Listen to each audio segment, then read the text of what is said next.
Welcome to CR International online classes. Hello students, how are you? I hope you all will find there. मैं उम्मीद करता हूं आप सभी स्वस्थ होंगे, खुश होंगे। हम स्टार्ट करते हैं चैप्टर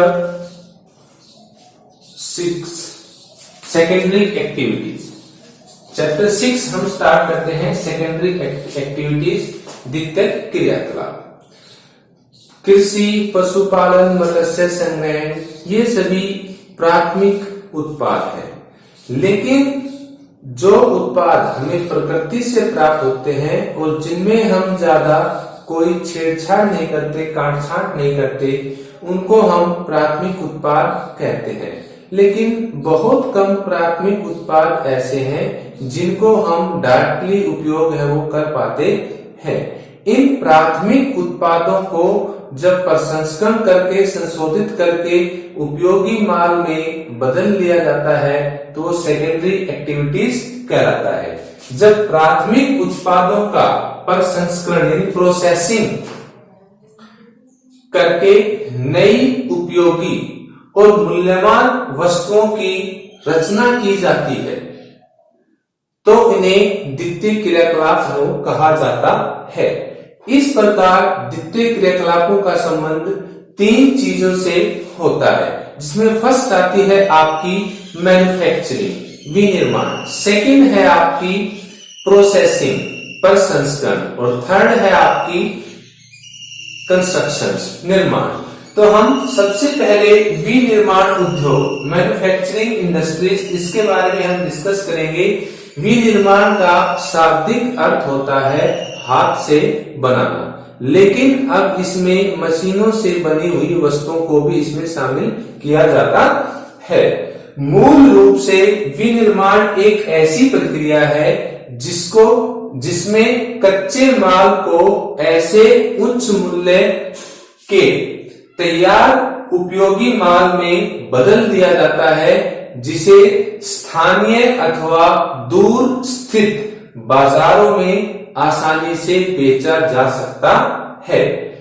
विनिर्माण का अभिप्राय किसी भी वस्तु के उत्पादन से है, कि साधारण शब्दों में हम कह सकते हैं कि जब कच्चे माल को उपयोगी माल में बदल लिया जाता है तो उसको विनिर्माण कहते हैं। अब इसमें आगे आते हैं विनिर्माण उद्योगों की विशेषताएं, कि एक जटिल किंतु स्मार्ट संगठन हो, कि एक डिफिकल्ट सा लेकिन एक बिल्कुल स्मार्ट संगठन, ऑर्गेनाइजेशन होना चाहिए।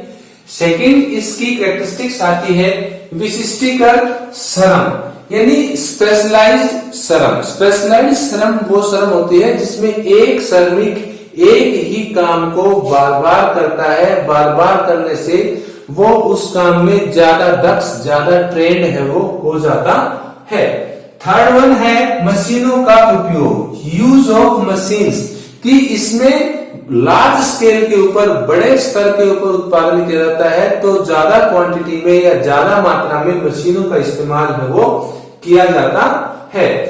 यूज ऊर्जा के संसाधनों का उपयोग, यूज ऑफ एनर्जी रिसोर्सेज। अब मशीनों को चलाने के लिए ज्यादा बड़ी बड़ी मशीनें चलती हैं तो उन बड़ी बड़ी मशीनों को चलाने के लिए ज्यादा क्वांटिटी में ऊर्जा चाहिए, तो ऊर्जा के संसाधनों का भी इस विनिर्माण उद्योगों में बड़ी मात्रा में इस्तेमाल है वो किया जाता है। पूंजी का भारी निवेश, इन्वेस्टमेंट ऑफ मनी, कि बड़ी बड़ी मशीनों को, बड़े बड़े उद्योगों को स्टैब्लिश करने के लिए ज्यादा पूंजी की आवश्यकता होती है, इसलिए विनिर्माण उद्योग में पूंजी का भारी निवेश किया जाता है।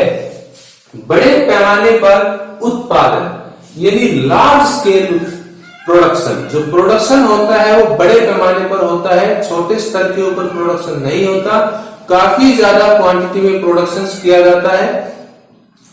फिर आता है नेक्स्ट परिष्कृत उत्पाद। परिष्कृत उत्पाद मतलब होता है कि उत्पाद का रूप जो है वो बदल दिया जाता है, उसको परिष्कृत करके, चेंज करके एक नए रूप में हमारे सामने प्रस्तुत किया जाता है। जैसे कॉटन है, कॉटन को फिर धागे की शेप दे दी जाती है और जो धागा होता है वो कॉटन के कंपैरिजन में ज्यादा महंगा होता है। इसका एक और एग्जांपल लेते हैं, जैसे हम खनन से लोहा निकालते हैं, लेकिन जब लोहा से इस्पात बनता है तो उसका उपयोग और उसका मूल्य वो कई गुना वो बढ़ जाता है। अनुसंधान एवं रिसर्च एंड डेवलपमेंट की ये इसकी लास्ट कैरेक्टरिस्टिक है कि इसमें नई नई रिसर्च की जाती है और उन नई नई रिसर्चेस को डेवलप है वो किया जाता है।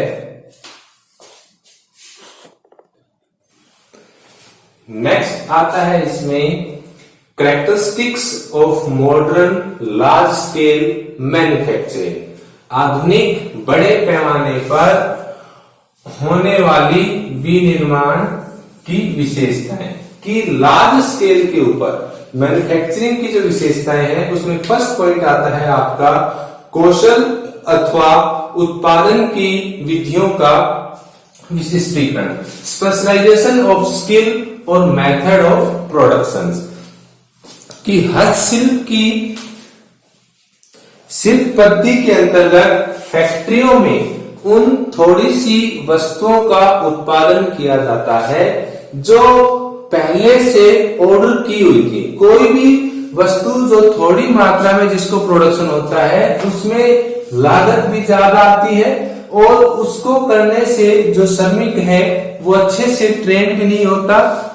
लेकिन इसमें लार्ज स्केल के ऊपर जब फैक्ट्रियों में काफी ज्यादा संख्या में प्रोडक्शन किया जाता है तो श्रमिक एक ही काम को बार बार करता है कि बार बार करने से वो उस काम में दक्ष हो जाता है, ट्रेंड हो जाता है। तो इसमें जो श्रमिक है वो बिल्कुल उसकी स्किल का पूरे तरीके से विकास होता है और वो अपने काम में बिल्कुल दक्ष है, वो ट्रेंड है वो हो जाता है। सेकंड पॉइंट आता है इसका मशीनीकरण।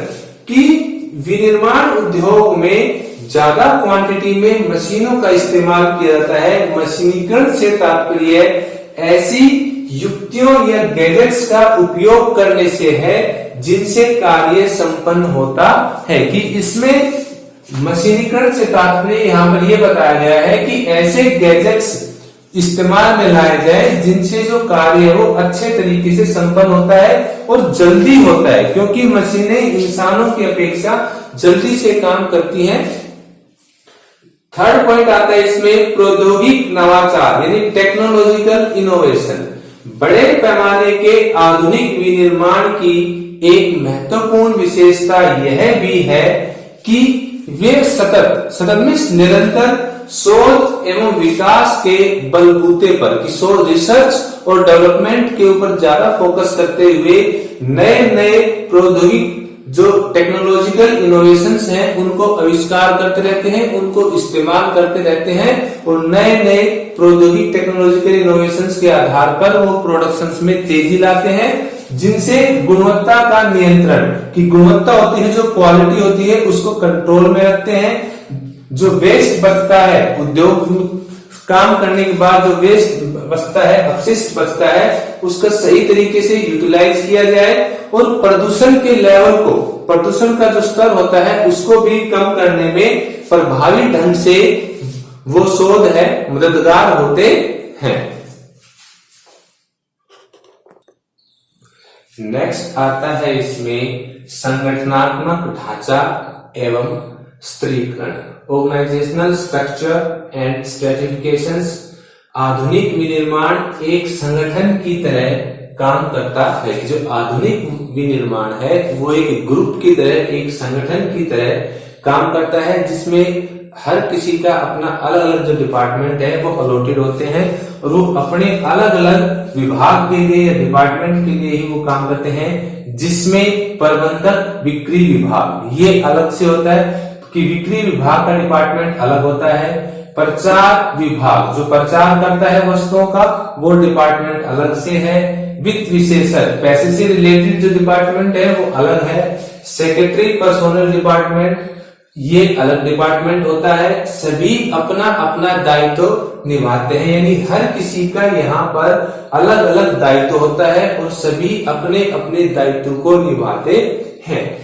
इसमें भारी मात्रा में पूंजी की आवश्यकता पड़ती है और यहाँ पर ट्रेंड और अच्छे लेबर को या ब्यूरोक्रेसी को, नौकरशाह को यहाँ पर काम पर लगाया जाता है, जिनको काफी ज्यादा क्वांटिटी में पेमेंट है वो अदा की जाती है। नेक्स्ट आता है अनियमित भौगोलिक वितरण कि विश्व में विनिर्माण का जो प्रमुख केंद्र है वो सभी जगह एक जैसा नहीं है। कहीं विनिर्माण उद्योग ज्यादा लगे हुए हैं, कहीं बिल्कुल भी नहीं लगे हुए हैं।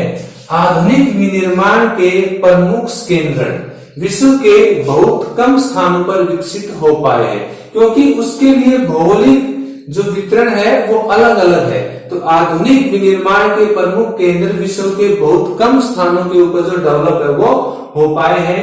इनका विस्तार विश्व के कुल भूमि का, यानी विश्व की कुल जो 100% भूमि है, 100% के केवल 10% भाग के ऊपर ही आधुनिक विनिर्माण केंद्रों का विकास है वो हो पाया है।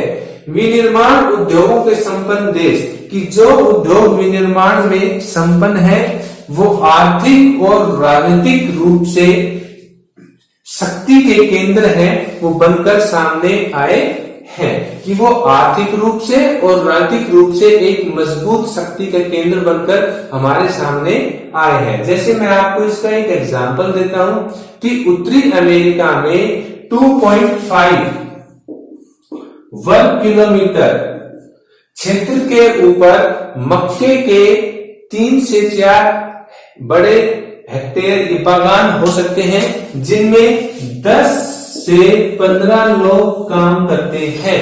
लेकिन अगर इतने ही क्षेत्र में 50 से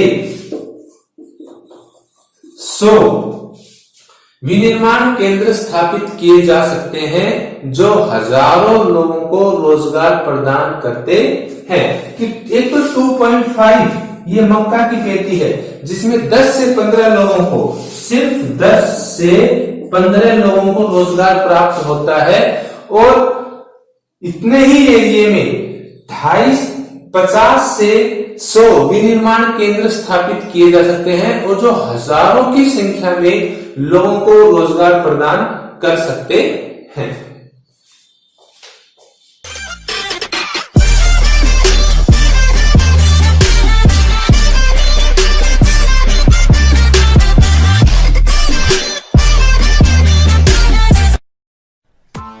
Press the bell icon on the YouTube app and never miss another update.